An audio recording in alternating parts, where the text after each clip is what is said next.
picture this. You have got two grown adults standing in a room just absolutely screaming at each other, telling one another to, quote, shut the hell up, declaring a literal mic drop in front of a live audience, and all of this over the grammatical structure of a dead 2,000-year-old Aramaic word.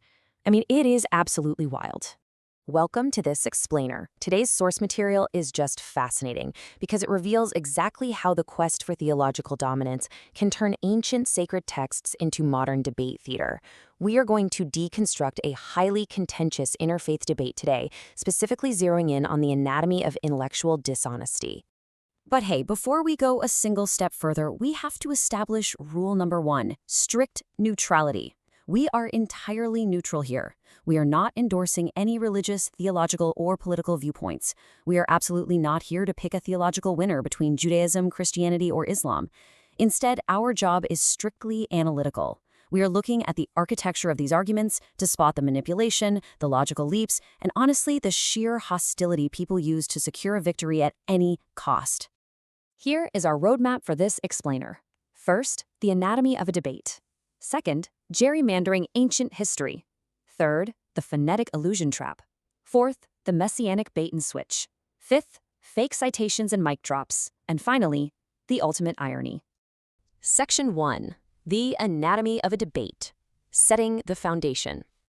Okay, so let's start by looking at the foundational text driving all of this conflict. It's the ancient prophecy of Daniel chapter 2. Now, while historical consensus maps the 4 empires of King Nebuchadnezzar's dream from Babylon all the way down to Rome, this specific debate hinges entirely on the final phase, the fragile feat of iron and clay. Crucially, the prophecy states that during the divided days of those final kings, the God of heaven will set up a 5th, eternal kingdom. Keep that in mind. Section 2. Gerrymandering, ancient history, the timeline trap. So this brings us to our very first tactic of intellectual dishonesty. The Islamic apologist uses chronological gerrymandering to entirely disqualify the Christian narrative. Here's how they do it. The apologist argues that the Roman Empire officially divided into Western and Eastern halves in 395 CE. Because Daniel states the 5th kingdom must arise in the days of those kings, meaning after the division, they argue the window for this prophecy doesn't even open until 395 CE. Well, this is a massive roadblock. Why? Because Jesus lived roughly 350 years before that division. By forcing this strict timeline, the apologist disqualifies Jesus, pointing instead to the Islamic Caliphate, which arose later and eventually brought a physical end to the Roman Empire by capturing Constantinople in 1453 CE. And this brilliantly illustrates our next point, what we can call the 2008 Honda Civic trap.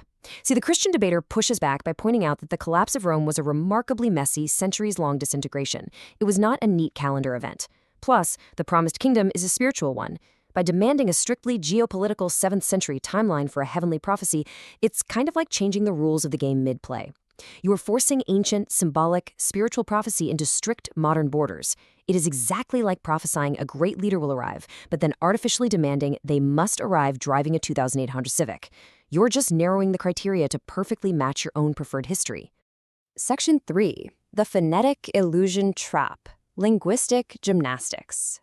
Now we transition from history to language. To really grasp the intellectual dishonesty at play here, you first have to understand how Semitic languages like Aramaic and Arabic actually work. They rely on tri-consonantal roots. Basically, it's a 3-consonant skeleton that forms the basis of all their words. It's like a giant puzzle where the root gives you the general theme. The apologist tries to completely exploit this linguistic structure. In Daniel chapter 7, the ancient Aramaic word used for judgment in a heavenly court is dina, built on the root dn. In Aramaic, that root means judgment, court, or legal decision. But the apologist playfully asserts that this actually represents the Arabic word din, which comes from the exact same ancient root, but evolved to mean religion, creed, or Islam. Translating a word across entirely different languages based purely on a shared sound, a distant phonetic illusion, is a massive leap. It is literally like assuming someone who says they are going to the bank to deposit a check is actually walking into a muddy riverbed just because the words sound the same. And guys, it leads to absolute grammatical absurdity.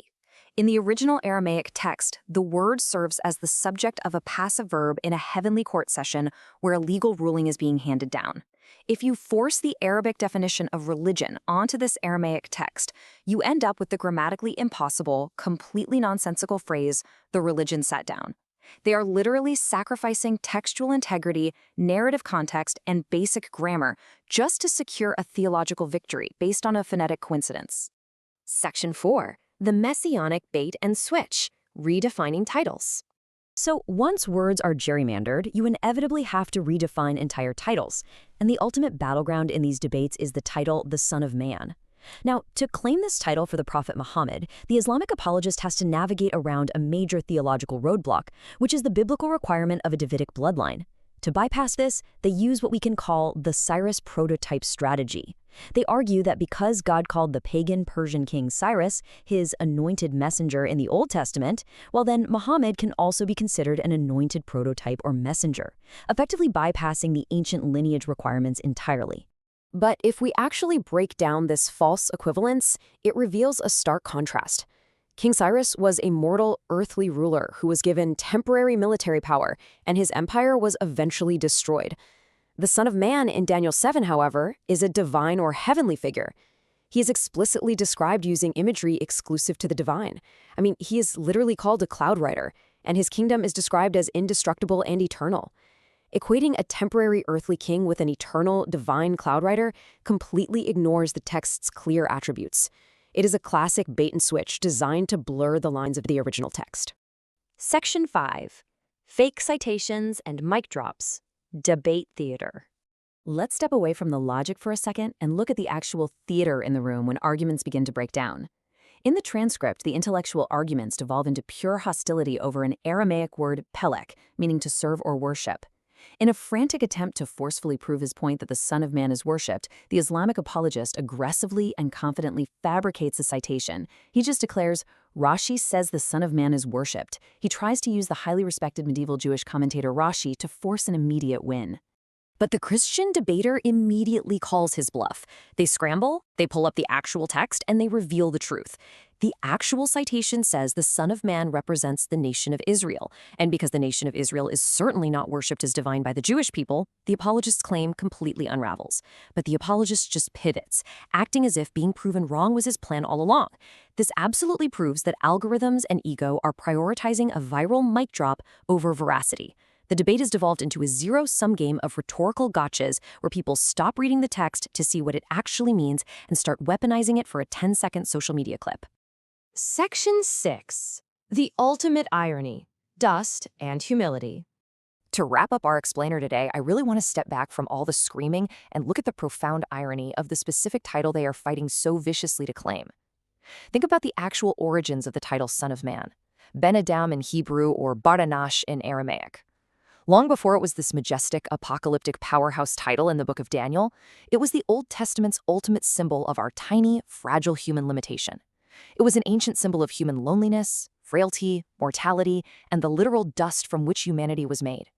It was a constant reminder to the prophets of how small we are compared to the divine. And so I want to leave you with this final, provocative thought. Has the violent, ego-driven fight to claim the title completely destroyed the humility that the title was originally meant to represent? When debaters scream, manipulate history, and use blatant intellectual dishonesty just to prove their absolute supreme dominance over one another, are they destroying the very humility these sacred texts were trying to teach in the first place? It is absolutely something to deeply consider. Thank you so much for joining me for this explainer, and always remember to step back and question the noise.